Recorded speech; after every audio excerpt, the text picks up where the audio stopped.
Добрый день. Я решил провести своего рода соцопрос, как в любой стране. Впереди выборы, и мне интересно узнать мнение людей. Добрый день. Я Дауд Адлибай, я провожу соцопрос. У нас впереди выборы, и на пост президента 5 кандидатов. Я бы хотел бы знать, какой у вас выбор. Я затрудняюсь ответить, наблюдаю за всеми кандидатами. А вы? Да, я тоже пока не приняла решение, слежу, смотрю. Все, я вас понял. Хорошо, спасибо большое, хорошего дня вам. Добрый день. Здравствуйте. Здравствуйте. Я провожу соцопрос.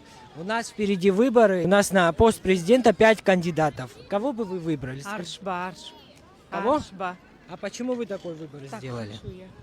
Как люди стесняются, многие говорят, наши лица не показывай. Но я похожу еще. Идем дальше. Здравствуйте. Я провожу соцопрос, меня зовут Дауд Адлиба. У нас впереди выборы, и на пост президента у нас 5 кандидатов. Я бы хотел знать, какой у вас выбор. Так, я думаю, сейчас на данное время достойная кандидатура это Адгур Ардземба и Роберт Аршба. Но я больше к Адгур Ардземба. Спасибо вам большое, хорошего дня. Хорошего дня.